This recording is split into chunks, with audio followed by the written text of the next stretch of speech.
दोस्तों आज हम जीटीएल इंफ्रास्ट्रक्चर लिमिटेड कंपनी के बारे में बात करने वाले हैं क्योंकि इस कंपनी से यहाँ से धमाकेदार अपडेट निकल कर आ रही है। इसके बाद इस कंपनी का नेक्स्ट टारगेट प्राइस क्या हो सकता है और इस कंपनी में जो हमें 6 महीने से लगातार गिरावट देखने को मिल रही है उसको भी हम देखने वाले हैं। तो आइए वीडियो को स्टार्ट करते हैं।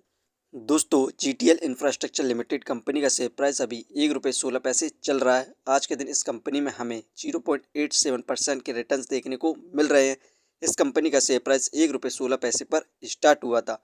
वहीं पर 6 महीने में ज़बरदस्त गिरावट देखने को मिली 32.56% की। 6 महीने पहले इस कंपनी का शेयर प्राइस ₹1.72 था।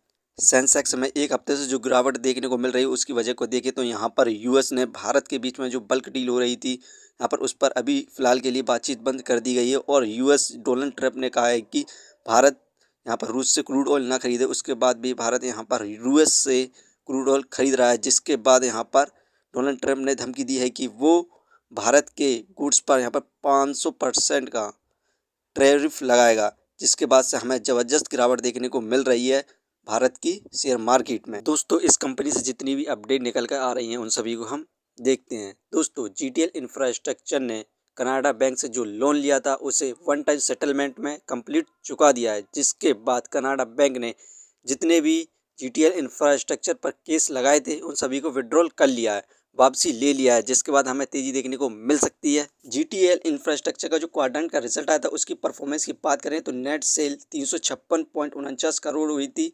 हमें यहाँ पर इंक्रीमेंट देखने को मिला 5.98% का, जबकि पिछले साल इस कंपनी की 336.38 करोड़ हुई थी नेट सेल।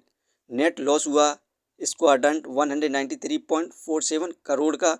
इंक्रीमेंट देखने को मिला 9.61% का, क्योंकि यहाँ पे पिछले साल इस कंपनी को नेट लॉस हुआ था 214.05 करोड़ का। यहाँ पर इस कंपनी ने अपने जो लॉस में सुधार किया, इस समय कम हुआ है। अबीटा 132.14 करोड़ सितंबर हुआ था। इंक्रीमेंट देखने को मिला 75.74% का।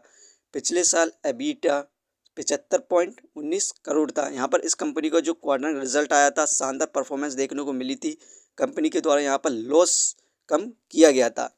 दोस्तों इस कंपनी को हम फाइनेंशियल क्वार्टरली बेसिस पर देखें तो यहाँ पर आप देख सकते हैं सितंबर 2024 में यहाँ पर 214 करोड़ का लॉस हुआ, दिसंबर में 210 करोड़ का, मार्च में यहाँ पर इंक्रीज़ हुआ लॉस 249 करोड़ हुआ था। उसके बाद जून में लॉस कम किया 232 करोड़ किया, सितंबर में और ज़्यादा लॉस को कम किया 193 करोड़ किया।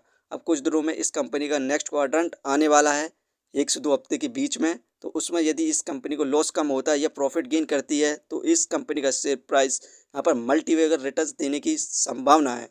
यहाँ पर 6 महीने से जो गिरावट हो रही है उसकी वजह को हम देखें तो यहाँ पर आप देख सकते हैं जून में फिल फॉरेन इंस्टीट्यूशनल इन्वेस्टर 0.13% थे, यहीं पर ये घटकर सितंबर में मात्र 0.01% रह गए हैं।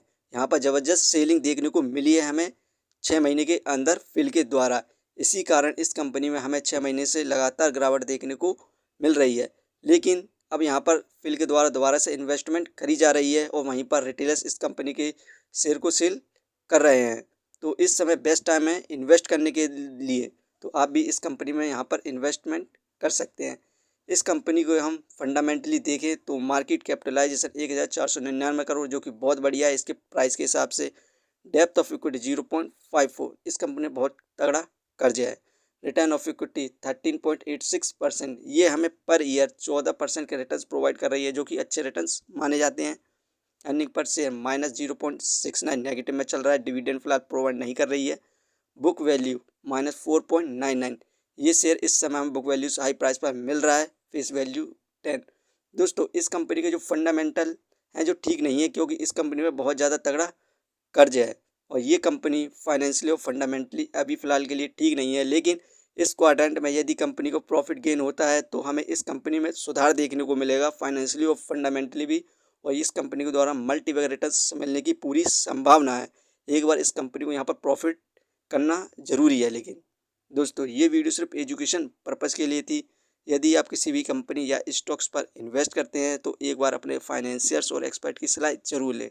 कभी भी लोन लेकर इन्वेस्टमेंट ना करें, वरना आप भारी मुसीबत में पड़ सकते हैं। यदि आपको कंपनी के बारे में जानकारी सही लगी हो तो अपने चैनल को सब्सक्राइब करें, जिसका नाम है स्टॉक एनालिसिस। धन्यवाद।